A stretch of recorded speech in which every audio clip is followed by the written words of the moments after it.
Ang maganda naman dito guys, eto, maaaring may mga bagong kontrata na dumating sa inyo. Ito'y applicable sa mga kapiksin natin na nag-a-apply ng trabaho. Kung naghahanap talaga kayo ng trabaho guys, maaaring may mga job offer na dumating sa inyo. O kaya naman kung kayo ay nasa sales, mga freelancers, mga project based guys, maaaring may mga dumating na mga bagong kontrata sa inyo, mga bagong proyekto, mga bagong kliyente guys, no? Ito yung magsasalba sa iba sa inyo. Yan yung tutulong sa inyo guys para ma-fix.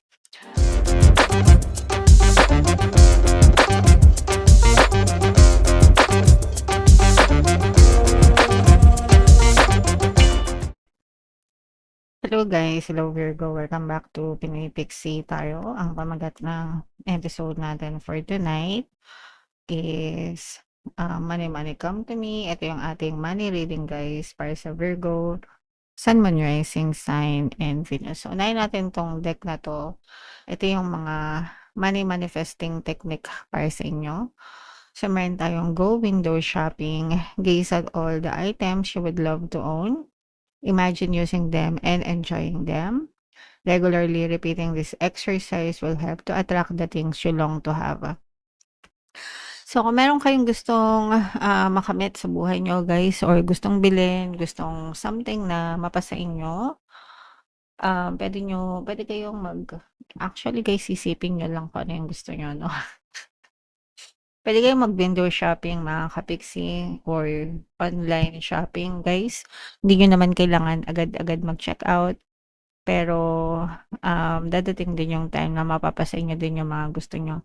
So marami na akong success stories guys na nakukuha ko ng libre or dumadating sa akin ng libre yung mga bagay na gusto ko, mga kapiksi. So yung pinaka-best na kinukwento ko palagi, I'm sure kung matagal na kayo dito guys, palagi nyo na yun naririnig sa akin.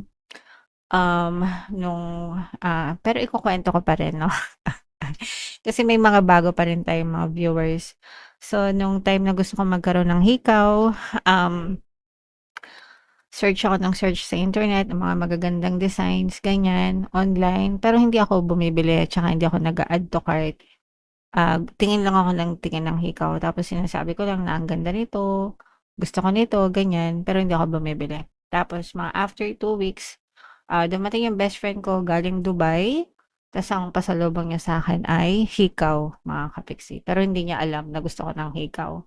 So, minove ni universe, sabi ko nga sa inyo, if you're manifesting, kung meron kayong desire, di ba? Move ni universe yung mga tao, bagay, sitwasyon sa paligid mo para mag-manifest yung desire mo.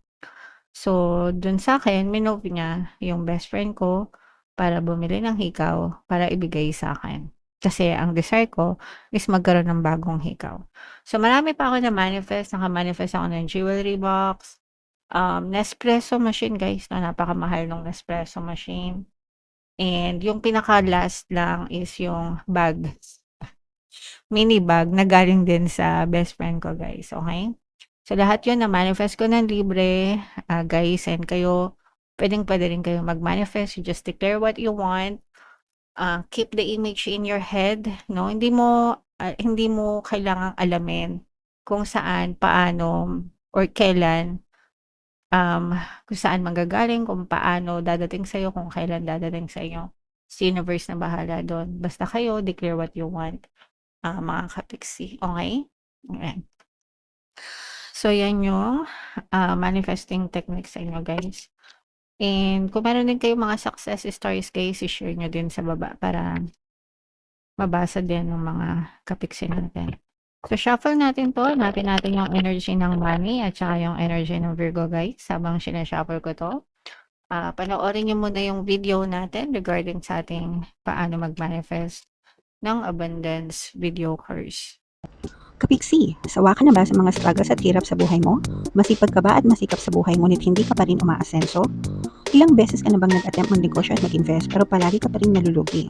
Sa pagkakataon na ito ay maaaring may subconscious beliefs ka na nagiging balakid sa iyong pag-unlad at pagyaman. Introducing, paano mag-manifest ng abundance video course. Dito ay matututunan mong ma-overcome ang mga balakid mo para tuluyan ka ng umunlad, umasenso, sumagana, maging matagumpay, successful at maswerte sa iyong kabuhayan, pera, trabaho, negosyo, salapi at kaperahan ng bonggang-bongga. Dali! Mag-send na ng email sa pinoypixie@gmail.com at simulan na ang iyong pagyaman ngayon. Alright. So, sa lahat ng gusto mag-avail ng course guys, meron tayong paano mag-manifest ng abundance video course, paano mawala ang third party, at magkaroon ng harmonious na relationship, paano pabalikin si ex reverse breakup. Sa mga interesado guys, mag-send lang kayo ng email sa pinoypixie@gmail.com. And sa mga naghahanap ng pampaswerte guys, meron tayong money shaker jars. Ito yun guys, super effective na pampaswerte at saka ito guys. So, sa mga gusto mag-avail, ito yung WhatsApp number ko, chat nyo lang guys. Ang dami ng success stories niyan mga kapiksi. Kaya, wag na kayong magpahuli guys. So, Virgo kayo ay represent ng King of Pens. Ito yung ating money energy. Ito guys, medyo may mga problema yung iba sa inyo, no? Hindi lang problema guys, pero medyo matinding problema. Mabibigat na problema pagdating sa kaperahan. Yung iba stress, yung iba depress. Pwedeng stress kayo sa trabaho, stress kayo sa mga gastusin, sa mga obligasyon, patong-patong mga kapiksi, no? So, medyo apektado, especially guys, yung iba, meron naman mga source of income kayo, may mga pumapasok na pera, pero parang it's a little bit short para sa iba sa inyo. Yung iba, kumbaga parang para makasurvive kayo. Sometimes yung iba nasa-short talaga pagdating sa finances. And yung iba nga kasi sa dami ng obligasyon din guys, no?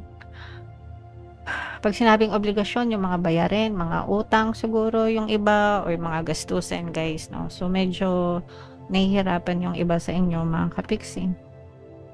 Yung iba, stress din kayo sa workplace nyo guys, as in sa mismong workplace mga kapiksi. Kasi yung iba nabubuli, yung iba toxic yung mga boss, toxic yung mga kasamahan sa trabaho. So, tiis-tiis lang muna guys, no? Focus on yourself mga kapiksi. Ang maganda naman dito guys, eto, maaaring may mga bagong kontrata na dumating sa inyo. Ito ay applicable sa mga kapiksi natin na nag-a-apply ng trabaho. Kung naghahanap talaga kayo ng trabaho guys, maaaring may mga job offer na dumating sa inyo. O kaya naman kung kayo ay nasa sales, mga freelancers, mga project-based guys, maaaring may mga dumating na mga bagong kontrata sa inyo, mga bagong proyekto, mga bagong kliyente guys, no? Ito yung magsasalba sa iba sa inyo. Yan yung tutulong sa inyo guys para ma-fix, magkaroon ng solusyon sa mga current problems nyo guys, no? And kumbaga para medyo maibsan naman ng konti yung mga problema sa pera, or kung ano man yung problema nyo mga kapiksi. Meron din kayong mga good karma guys. Ito guys, kailangan nyo tong no? Ito nakakalimutan kasi ng karamihan. Malaki yung porsyento ng good karma sa pagkakaroon natin ng masaganang buhay. So kapag generous kayo, or good intentions, no? Talagang yung balik niyan guys, yung balik sa biyaya sa inyo, sobrang laki mga kapiksi. Okay? So, magkawang gawa mga kapiksi. Hindi naman, pag sinabing kawang gawa guys, hindi naman puro pera lang. At saka hindi naman malaking pera yung kailangan nyo itulong. You can help other people in any way that you can, mga kapiksi. So, yun yung sinasabi natin ng kawang gawa, no? Tumulong kayo guys sa abot ng inyong makakaya. Ayan, no? Yung iba talaga guys, so medyo malaki talaga yung financial problems ng iba. So, medyo hindi to masyadong kagandahan. Pero ganun talaga guys. Makaka-recover din kayo. Yeah, so medyo mabigat yung problema na pinagdadaanan. Medyo hindi maganda ito pagdating sa kaperahan guys, kasi talagang nakikita natin yung mga problema, pagsubok, challenges. Yung iba, problema na kayo ngayon, tapos maaaring meron pang dumating na another financial problems. Kumbaga hindi pa kayo nakakabawi, tas meron na naman paparating na bago. Okay? So, mas maganda kung mag-ipon tayo guys ng mga emergency funds, savings, kahit paunti-unti guys, para sa panahon ng mga pangailangan, kahit papaano may madukot naman tayo guys. So, kailangan lang natin maging handa. Okay? Pero wag kayong mag-alala guys kasi makakabangon din kayo. This is the energy of recovery. Ito ngang recovery guys, yung sinasabi ko na maaaring may mga kontrata na dumating sa inyo. So, ito yung magiging susi para makabangon din kayo, para maka-recover din kayo. So, kahit na may mga problema, pwede pa rin kayong makabawi mga kapiksi. Basta wag kayong mag-give up, wag kayong susuko. Ganun naman talaga ang buhay. Minsan nasa taas, minsan nasa baba. So, tiis-tiis lang, dadating din yung time na mawawala din lahat ng problema nyo. Basta magdasal lang kayo, tibayan nyo yung loob nyo mga kapiksi. Okay? Alright, so ito guys, yung mga magaganda, syempre yan yung mga email nyo, yung mga bagong kontrata, bagong proyekto, itong mga recovery na to, at saka itong good karma. Dito tayo mag-focus, and if ever man na nagkakaroon talaga kayo ng financial problems, magdasal na lang kayo guys para gumaan yung inyong pakiramdam, gumaan yung mga dalahin nyo, okay? Alright. So, ito guys, yung ating additional message. You're being watched by loving eyes. So, itong loving eyes na to, si universe to. Si universe, mga kapiksi. So, ibig sabihin, palagi kayong pinapanood. Palagi kayong sinusubaybayan. Palagi kayong binabantayan. Ni universe guys, no? So, hindi naman niya hayaan na mahirapan tayo sa buhay natin. Kaya magkaroon lang tayo ng have faith, have trust, magdasal, magtiwala, wag mawala ng pag-asa. Hindi ka nag-iisa, mga kapiks. Okay? Alright, so comment down below, Virgo, if feeling nyo naka-resonate kayo yung mga magaganda, i-mind nyo na sa comment section. For more tarot readings, ito yung playlist nyo guys. Ito naman yung ating success stories ng paano mag-manifest ng abundance video course.